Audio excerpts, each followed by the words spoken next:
What's up guys, it's your boy D here, back at it again with another video. So we are reviewing Spider-Man's Miles Morales for the PlayStation 5. Although I got to play it on the PS4, this is strictly going to be a PS5 review. I will talk about a little bit of the PS4 later on in the review, but yeah, just focusing on the PS5. All in all, I know the big question is it worth it? In my opinion, I personally think it is.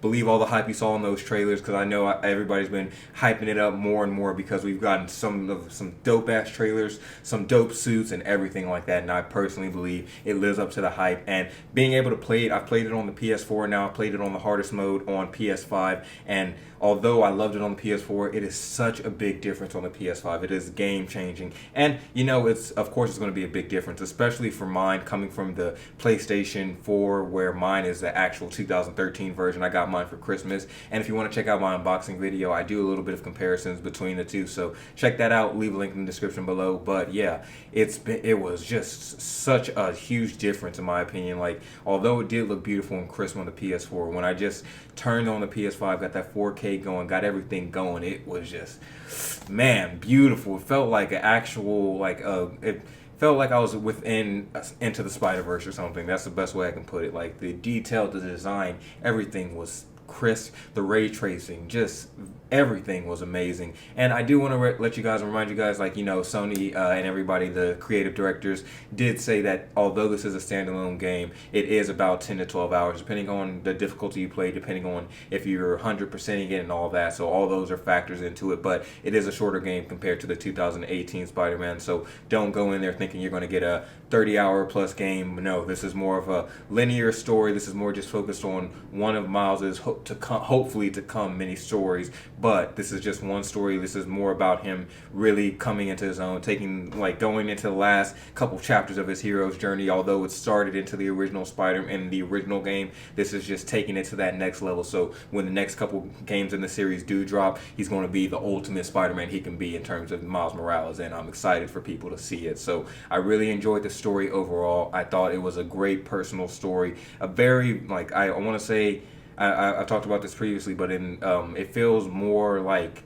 community driven, more about his environment and the people who are surrounding him, and very personal to what he's doing now, because he moved to Harlem. He's starting fresh, trying to adjust, and as well as, like, you know, he's got his best friend Genki and his mom, and he's still dealing with losing his dad in the previous game. So he's going through a lot, as well as still trying to become Spider-Man. And so when he's put to the task of, like, actually having to save his own city while Peter Parker's gone, it really makes for a compelling story. And by the end of it, I felt fully satisfied, and I felt ready to, like, really take Miles to the next level in these games. And I think that's the whole point of this, is to really, like, let you guys know they have bigger plans for Miles, because I thought his story was amazing, and I can't wait to see what they do with it next. That's pretty much all I wanted to say about the story itself, because there are many details I want to talk about, but because of the embargo, I just want to keep it, you know, short and simple, because I want to make sure you guys can experience it firsthand, spoiler free. So I'm not going to really talk about too much of the details, other than, like, you know, the beginning I just touched on, and then that's pretty much it. So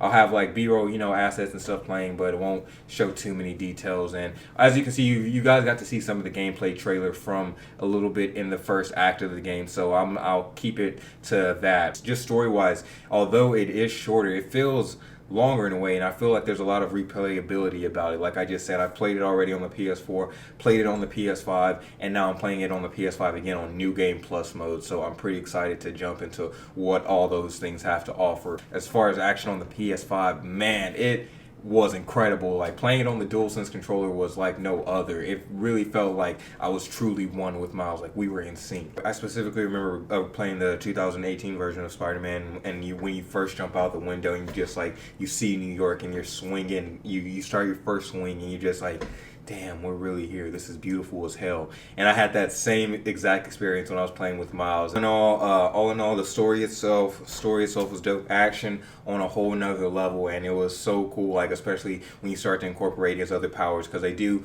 use those. And I think you've seen those in the trailers already, like the Venom Blast and things like.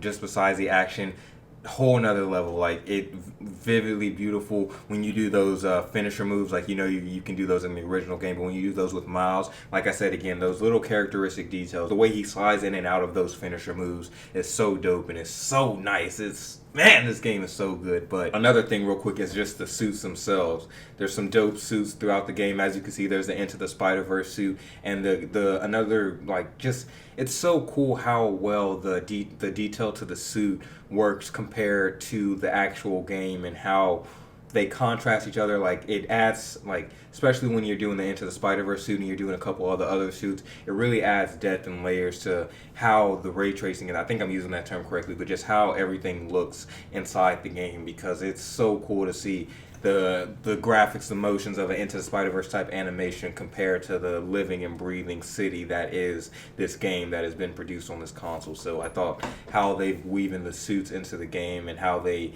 utilize them is just insane, and I don't know how they did it, but shout out to the team at Insomniac Games, because they killed it, they smashed it. This is the title launch, baby. Miles Morales getting that love. So I hope you guys enjoyed this review. Did you? Let me know. Don't. If you didn't, then don't let me know. But if you enjoyed it, then let me know in the comments. I want to say thank you guys for watching. Make sure to check out my unboxing video, and also make sure to check out Astro's Playroom. We'll have a review on that as well, a full review, but I did drop my first impression, so you can go check that out now. Thank you guys so much for watching, and I'll see you soon here. Make sure to follow me on Twitter as well, Dorian Parks and Rec. I'll see you guys soon. Peace up, A-Town down.